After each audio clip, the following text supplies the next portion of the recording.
ദൈവനാമത്തിന് മഹത്വം ഉണ്ടാകട്ടെ. എൻ്റെ പേര് അരുൺ എന്നാണ്. ഞാൻ പത്തനംതിട്ട ജില്ലയിൽ തിരുവല്ലായ്ക്കടുത്ത് കുമ്പനാട് എന്ന് പറഞ്ഞ സ്ഥലത്തു നിന്നാണ് വരുന്നത്. ഞാനൊരു മെക്കാനിക്കൽ എൻജിനീയറാണ്. എല്ലാത്തിനുപരി ഞാനൊരു അക്രൈസ്തവനാണ്. ഞാനൊരു ഹിന്ദു കുടുംബത്തിൽ നിന്നാണ് വരുന്നത്. അപ്പോൾ എനിക്കിവിടെ പറയാനുള്ളത്, ദൈവം കുറേ അനുഭവങ്ങൾ എൻ്റെ ജീവിതത്തിൽ തന്നിട്ടുണ്ട്. അപ്പോൾ അതിനകത്ത് 2019 ഞാനിവിടെ ആദ്യമായിട്ട് വരുന്നത്. അന്ന് ഞാൻ എൻജിനീയറിംഗ് എല്ലാം കഴിഞ്ഞ് നിൽക്കുന്ന സമയമാണ്. അച്ഛനും ജോലിയില്ല, അമ്മയ്ക്ക് ജോലിയില്ല, പിന്നെ സ്വാഭാവികമായിട്ട് എനിക്കും ജോലിയില്ല. ആ സമയത്ത് ഭയങ്കര ബുദ്ധിമുട്ടായിരുന്നു. ഞാൻ ഇവിടെ വന്നു, 2019 ഇവിടെ എത്തി. എല്ലാവർക്കും ലഭിച്ചതുപോലെ തന്നെ എനിക്കും പത്രം കിട്ടി. അച്ഛനായിരുന്നു പത്രം കിട്ടിയിരുന്നത്. അപ്പോൾ ഞങ്ങൾ ഒന്നും അറിയില്ല, ഇവിടെ വന്നു എന്താണെന്നറിഞ്ഞില്ല. ഉടമ്പടി എടുത്തു കഴിഞ്ഞ് വീട്ടിലേക്ക് മടങ്ങി. അപ്പോൾ എന്താ ചെയ്യേണ്ടത്, എങ്ങനെയാണ് ചെയ്യേണ്ടത് ഒന്നും കൃത്യമായിട്ടുള്ള ധാരണയില്ല. അപ്പോൾ അങ്ങനെ കുറച്ച് നാളുകൾ കഴിഞ്ഞു. വീട്ടിലുള്ള സാമ്പത്തിക ബുദ്ധിമുട്ട് കാരണം ഒരു നല്ല ഫോൺ പോലും കയ്യിലില്ല ഉടമ്പടി ആരാധന കൂടാൻ. അപ്പോൾ ദൈവത്തിൻ്റെ കൃപ കൊണ്ട് അന്ന് വേറെ ഒന്നിനും കുറവുണ്ടാന്ന് പറഞ്ഞാലും എനിക്ക് നല്ലൊരു ഫോൺ കിട്ടി. അങ്ങനെ അച്ഛനും അമ്മയും ഞാനും ചേർന്ന് ഉടമ്പടി ആരാധന കൂടാൻ തുടങ്ങി. അപ്പോൾ ഏറ്റവും കൂടുതൽ സഹായിച്ചൊരു കാര്യം എന്ന് പറയുന്നത് യൂട്യൂബ് ചാനലാണ്. അതിനകത്തൂടെ അച്ഛൻ്റെ കൃത്യമായിട്ടുള്ള ഇൻസ്ട്രക്ഷൻസ് കിട്ടാൻ തുടങ്ങി. എങ്ങനെയാണ് ആരാധന കൂടേണ്ടത്, എങ്ങനെയാണ് പ്രാർത്ഥന ചൊല്ലേണ്ടത്. അപ്പോൾ അതിനകത്തെല്ലാം അച്ഛൻ പറയുന്നുണ്ട്, ഇത് ചൊല്ലുന്ന പ്രാർത്ഥനയല്ല, ചെയ്യുന്ന പ്രാർത്ഥനയാണെന്നുള്ള കാര്യം. അപ്പോൾ ഞങ്ങളതിങ്ങനെ കൃത്യമായിട്ട് ഇങ്ങനെ ഫോളോ അപ്പ് ചെയ്തുകൊണ്ടേയിരുന്നു. അങ്ങനെ എനിക്ക് ജോലിയില്ലായിരുന്നു. ഞാൻ മുംബൈയിലേക്ക് പോയി, എൻ്റെ കസിൻ്റെ വീട്ടിലേക്ക്. അങ്ങനെ അവിടെ എല്ലാം കുറേ അന്വേഷിച്ചു, ഒരു ജോലി പോലും എനിക്ക് കിട്ടിയില്ല. പിന്നെ ദൈവത്തിൻ്റെ കൃപ കൊണ്ട് അപ്പോൾ ആ സമയത്ത് ഭയങ്കര ബുദ്ധിമുട്ടായിരുന്നു എനിക്ക്. അപ്പോൾ ഞാൻ ലൈറ്റ് ക്യാൻഡിൽ പ്രെയർ റിക്വസ്റ്റ് ഇട്ട് ഉടനെ തന്നെ എനിക്ക് എൻ്റെ ഒരു കസിൻ ചേച്ചി എന്നെ വിളിച്ചിട്ട് പറഞ്ഞു, മോനെ ഇവിടെ ഒരു ഇൻ്റർവ്യൂ ഉണ്ട്, നീ നാട്ടിലേക്ക് വരണമെന്ന് പറഞ്ഞു. അങ്ങനെ ഞാൻ നാട്ടിലേക്ക് വന്നു. നേരെ വീട്ടിലോട്ട് വരുന്നതിൻ്റെ മുന്നേ ആദ്യം കൃപാസനത്തിൽ വന്നു. അമ്മയോട് ഞാൻ എല്ലാ കാര്യങ്ങളും പറഞ്ഞു, അമ്മ ഇതാണ് എൻ്റെ അവസ്ഥ, എങ്ങനെയും എനിക്ക് ഈ ജോലി തരണം എന്ന് പറഞ്ഞു. പിന്നെ അമ്മയുമായിട്ടുള്ളൊരു അറ്റാച്ച്മെൻറ്റ് ഭയങ്കരമാണ് എനിക്ക്. അപ്പോൾ അമ്മയോട് ഞാൻ ഈ കാര്യങ്ങൾ വ്യക്തമായിട്ട് പറഞ്ഞു. ഇപ്പോൾ ഇവിടെ മുട്ടമ്മയിൽ നിന്ന് പ്രാർത്ഥിച്ചിട്ട് ഞാൻ ഒരു ഇൻ്റർവ്യൂവിന് പോയി എനിക്ക് ആ ജോലി കിട്ടി. ഒരു ഫ്രഷർ, ഒരു ട്രെയിനിങ് കോർഡിനേറ്ററിൽ നിന്ന് പെട്ടെന്ന് തന്നെ ഇൻറ്റേർണൽ ട്രെയിനറായി, അവിടുന്ന് ഡീലർ ഇൻ ഹൗസ് ട്രെയിനറായി. അപ്പോൾ ആ സമയത്തെല്ലാം ദൈവം കൂടെ ഉണ്ടായിരുന്നു. അതെങ്ങനെ പറഞ്ഞ് തരണമെന്ന് എനിക്കറിയില്ല. കാരണം ഞാനൊരു എൻജിനീയറാണ്. അപ്പോൾ സ്വാഭാവികമായിട്ടും ഇതെല്ലാവരോടും പറയുമ്പോൾ, അല്ലെങ്കിൽ എൻ്റെ കൂട്ടുകാരോട് പറയുമ്പോൾ എല്ലാവരും അത് ബ്രെയിൻ കൊണ്ടേ ചിന്തിക്കത്തുള്ളൂ, അല്ലെങ്കിൽ ബുദ്ധി കൊണ്ടേ ചിന്തിക്കത്തുള്ളൂ. പക്ഷേങ്കിൽ ഹൃദയം കൊണ്ട് ചിന്തിച്ചാൽ മാത്രമേ ദൈവം തന്ന എന്താണ് എന്ന് എല്ലാവർക്കും മനസ്സിലാകത്തുള്ളൂ. അപ്പോൾ അങ്ങനെ കൊറോണ ആ സമയത്ത് തന്നെയാണ് കൊറോണ വന്നത്. അപ്പോൾ കൊറോണ കാലമായി, എല്ലാം ഷട്ട് ഡൗൺ ആയി, ഫുൾ ലോക്ക്ഡൗൺ ആയൊരു കാലം. അപ്പോൾ ആ സമയത്തും പ്രത്യേകിച്ചൊരു വരുമാനം, ഒരു തുച്ഛമായിട്ടുള്ള ഒരു വരുമാനത്തിൽ ദൈവം അടിപൊളിയായിട്ട് കൊണ്ടുപോയി ജീവിതം. ഒരു അല്ലലുമില്ല, ഒരു ബുദ്ധിമുട്ടും ഇല്ലാതെ ദൈവം കൊണ്ടുപോയി, ഇന്നും കൊണ്ടുപോയിക്കൊണ്ടിരിക്കുന്നു.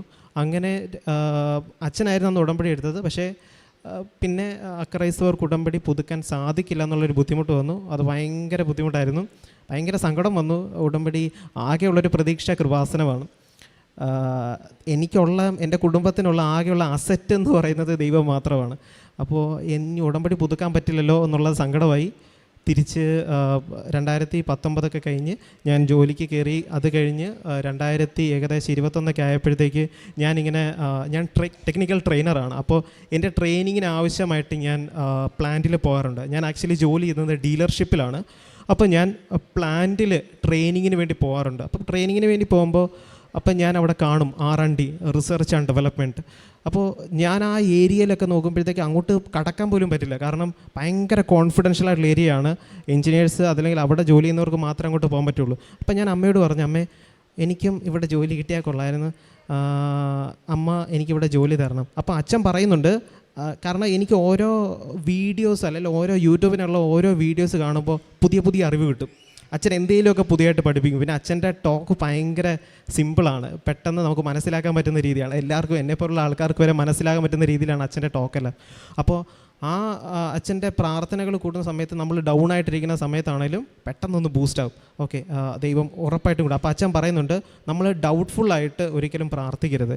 നമ്മൾ ഉറപ്പിച്ച് പറയണം, മാതാവ് എന്തായാലും എന്നെ കാക്കും. എനിക്ക് ഞാൻ പറയുന്ന കാര്യം മാതാവ് എന്തായാലും കാത്തുകൊള്ളും.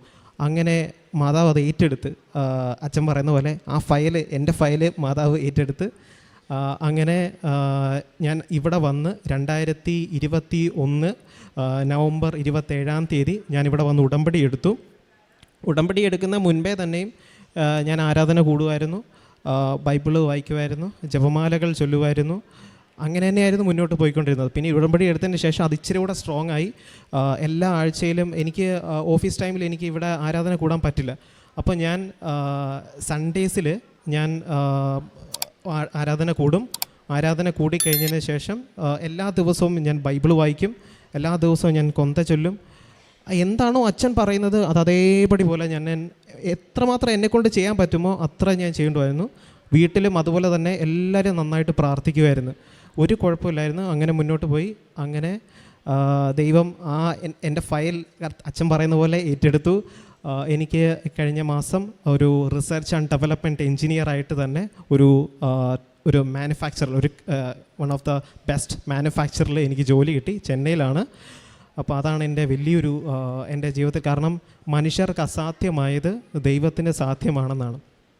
അപ്പോൾ ആ ഒരു വചനം ഞാൻ വിശ്വസിച്ചു. ദൈവം ഇപ്പോഴും മുന്നോട്ട് കൊണ്ടുപോയിക്കൊണ്ടേയിരിക്കുന്നു, ഒരു കുഴപ്പമില്ല.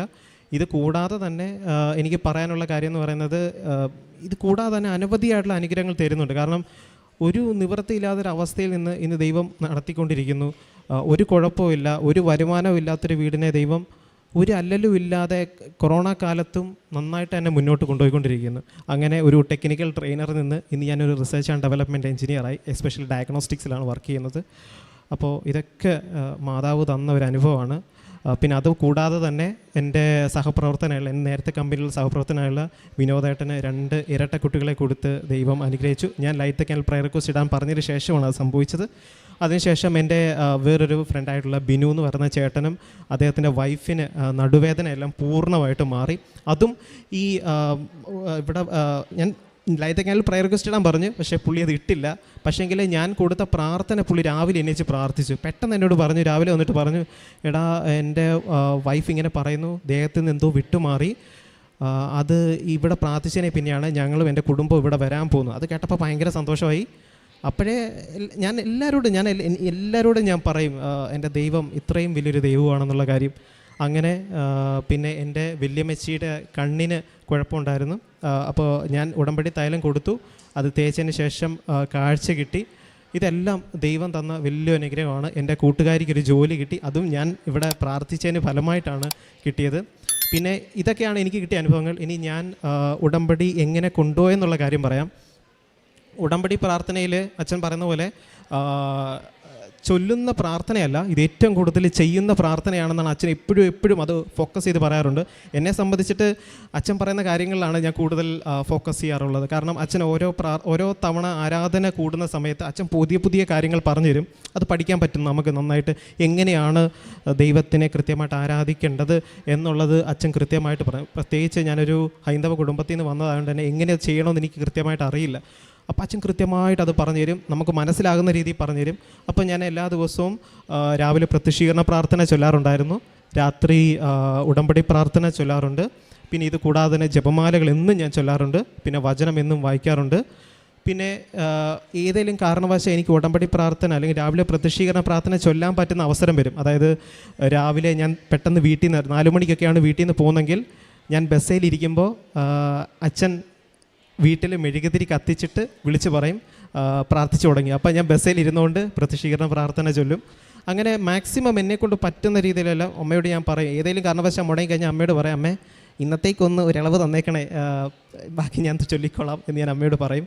പക്ഷേ ഇതുവരെ ഒരു കുഴപ്പവും എനിക്ക് ഉണ്ടായിട്ടില്ല. അങ്ങനെ കാരുണ്യ പ്രവർത്തികളാണെന്നുണ്ടെങ്കിൽ എനിക്ക് കിട്ടുന്ന തുച്ഛമായിട്ടുള്ള വരുമാനത്തിൽ നിന്ന് തന്നെ എന്നെക്കൊണ്ട് പറ്റുന്ന രീതിയിലെല്ലാം ഞാൻ കാരുണ്യ പ്രവൃത്തി ചെയ്യാറുണ്ടായിരുന്നു. അനാഥാലയ മന്ദിരങ്ങളെ സന്ദർശിച്ച് രോഗികളെ കാണാറുണ്ടായിരുന്നു. എന്നെക്കൊണ്ട് പറ്റുന്ന രീതിയിലുള്ള സഹായങ്ങളെല്ലാം ഞാൻ ചെയ്തിട്ടുണ്ടായിരുന്നു. അതൊരു ഡ്രാസ്റ്റിക് ചേഞ്ച് എന്ന് വേണമെങ്കിൽ പറയാം എൻ്റെ ജീവിതത്തിൽ വന്ന കുറച്ച് മാറ്റങ്ങൾ. കാരണം ദൈവം കൂട്ടത്തിൽ വരുമ്പോൾ അല്ലെങ്കിൽ മാതാവ് കൂട്ടത്തിൽ ഉണ്ടെങ്കിൽ നമുക്ക് പറ്റുന്നൊരു കാര്യം എന്ന് പറയുന്നത് നമ്മുടെ തിങ്കിങ് സ്റ്റൈൽ തന്നെ മാറും. ഇത്രയും നാളും ചിന്തിച്ച രീതിയിലല്ല എനിക്ക് ചിന്തിക്കാൻ പറ്റുന്നത്. ഇപ്പോൾ പുതിയ രീതിയിലാണ് ഇങ്ങനെ ചെയ്യണം, അല്ലെങ്കിൽ ഇങ്ങനെ പോകണം, ഈ വഴിക്ക് പോകണം എന്ന് നമ്മൾ കറക്റ്റായിട്ട് പറഞ്ഞു തരും. അങ്ങനെയാണ് പോയിക്കൊണ്ടിരിക്കുന്നത്. അങ്ങനെ കാരുണ്യപ്രവൃത്തി ചെയ്യുന്ന പിന്നെ പ്രേക്ഷിത വില എന്ന് പറഞ്ഞാൽ എൻ്റെ കർത്താവിന് വേണ്ടി വർക്ക് ചെയ്യാൻ കിട്ടുന്ന ഒരു അവസരം ഞാൻ പഴക്കാറില്ല. കർത്താവിൻ്റെ നാമം വേറെ എടുത്തിട്ടും പറയാൻ പറ്റുകയാണെന്നുണ്ടെങ്കിൽ ഉറപ്പായിട്ടും ഞാൻ പറയും. അങ്ങനെ ഇവിടുന്ന് എനിക്ക് പത്രം കിട്ടിക്കഴിഞ്ഞാൽ പിറ്റേ ദിവസം തന്നെ അച്ഛൻ പറഞ്ഞിട്ടുണ്ട്, ചുമ്മാ പത്രം കൊടുക്കാൻ പാടില്ല, നമ്മൾ പ്രാർത്ഥിച്ചിടേണ്ട പത്രം കൊടുക്കണമെന്ന്.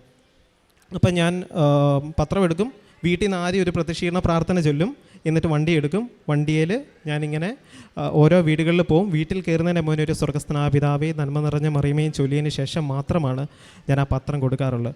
അങ്ങനെ പത്രം കൊടുത്തിട്ട് ഞാൻ വീട്ടിൽ വന്നോ അല്ലെങ്കിൽ അതിൻ്റെ പിറ്റേ ദിവസമോ എന്തെങ്കിലും ഒരു മാറ്റം ദൈവം എൻ്റെ വീട്ടിൽ കൊണ്ടുവന്നിട്ടുണ്ടാവും, അല്ലെങ്കിൽ എൻ്റെ ജീവിതത്തിൽ കൊണ്ടുവന്നിട്ടുണ്ടാവും. അപ്പം ഇങ്ങനെയുള്ള ഓരോ കാര്യങ്ങൾ കൊണ്ടുവരുന്നത് അച്ഛൻ എപ്പോഴും പറയാറുണ്ട്, അല്ലെങ്കിൽ വചനം പറയാറുണ്ട്, ക്രിസ്തു എല്ലാമാണ്, എല്ലാവരിലുമാണ്. അതുകൊണ്ട് ദൈവം അങ്ങനെ ഒരാൾക്ക് വേണ്ടിയോ അല്ലെങ്കിൽ ഒരു ഇന്ന ജാതിക്ക് വേണ്ടിയോ ഉള്ളതെന്ന് എനിക്ക് തോന്നുന്നില്ല. എൻ്റെ ദൈവം എല്ലാവർക്കും ഉള്ള ദൈവമാണ്. അത്രയും നല്ലവനായൊരു ദൈവമാണ് നമ്മുടെ ദൈവം. പിന്നെ കുർബാന എല്ലാ സമയത്തും കൂടാൻ ഞാൻ ശ്രമിക്കും. മാക്സിമം എനിക്ക് അവസരം കിട്ടുന്ന സമയത്തെല്ലാം കുർബാന കൂടാൻ വേണ്ടി ഞാൻ ശ്രമിക്കും. പക്ഷേ ഒരു അക്രൈസ്തവനായതുകൊണ്ട് കർത്താവിനെ സ്വീകരിക്കാനുള്ള എനിക്ക് യോഗ്യതയില്ല. പക്ഷേങ്കിൽ അരൂപിയിലുള്ള ദിവ്യകാരുണ്യ സ്വീകരണം പ്രാർത്ഥന ഞാൻ ഫോണിൽ സ്ക്രീൻഷോട്ടായിട്ട് എടുത്ത് വെച്ചിട്ടുണ്ട്. അപ്പോൾ എല്ലാവരും കർത്താവിനെ സ്വീകരിക്കുമ്പോൾ ഞാൻ മുട്ടുകുത്തി നിന്ന് അരൂപിയിലുള്ള ദിവ്യകാരുണ്യ സ്വീകരണ പ്രാർത്ഥന ചൊല്ലാറുണ്ട്. ഇങ്ങനെയൊക്കെയാണ് എൻ്റെ ജീവിതം ഇപ്പോൾ മുന്നോട്ട് പോയിക്കൊണ്ടിരിക്കുന്നത്. ഇനിയും അങ്ങനെ തന്നെ ദൈവം മുന്നോട്ട് കൊണ്ടുപോകും. ഇത് എന്നെ കേട്ടുകൊണ്ടിരിക്കുന്ന എല്ലാവർക്കും ഇതൊരു പ്രചോദനമാകട്ടെ. ഈശോയെ സ്തോത്രം, ഈശോയെ നന്ദി, ഈശോയെ സ്തുതി, ഈശോ ആരാധന. Ave Maria.